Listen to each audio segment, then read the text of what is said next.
Well, today, boys and girls, we're taking you on board a bus, one of the government transport buses here in Newcastle, which operate from the depots, including the Hamilton depot, and we're going to find out about the job of a bus driver. I'd like you to meet our bus driver today, All Swadley.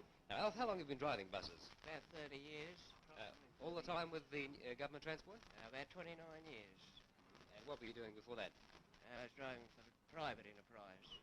Now, have you been driving all the time the government buses have been operating in Newcastle then? Yes, I've been driving the full time. I started as a permanent driver and I've been driving ever since.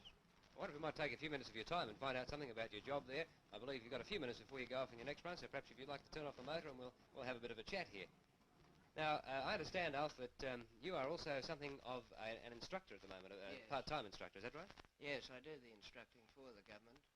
Well, how do you become a bus driver? Do you just sort of hop in and say, right, I'd like to become a bus driver, teach me how to do it? No, you must start off as a conductor, unless, of course, the government takes over a private enterprise, then they have permanent drivers. Well, they give them a job as driving if they can pass their tests, medical and ability on the wheel. Mm. So if a boy or a man wants to become a bus driver, first of all, they must become a bus conductor. Yes, they must become a bus conductor, and they're also trained. They get 3 days training before they go out on their own. Now, every so often, I suppose, when you get a bit short of bus drivers, you start training a few more. Is that the idea? Yes, we train. There is 10 going through very shortly. They're starting to, with retirement and new holidays coming up.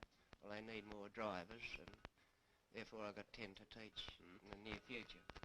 How much will you teach them? I suppose these men are ordinary drivers. They can drive a car, so I suppose there's something towards it. How do you go then? How much training do you actually give them? About 62 hours they get all told.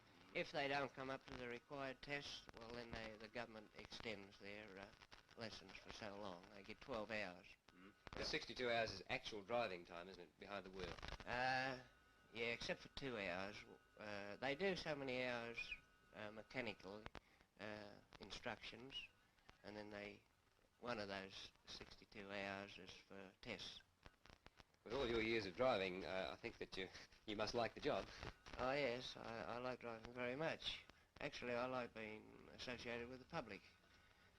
You meet some fine people on your run, different routes, and you more or less become friendly.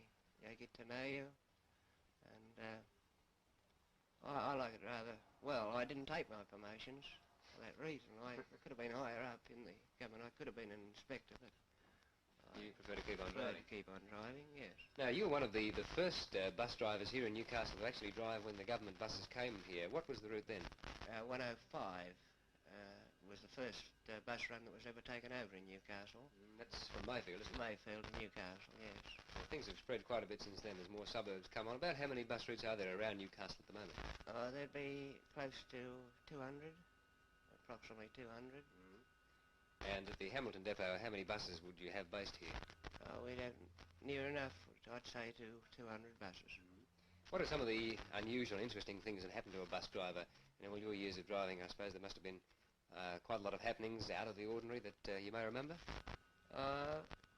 Yes, you can get some funny incidents happen at times. It's a bit hard to recall some of them. Passengers that are hard to get on with, perhaps?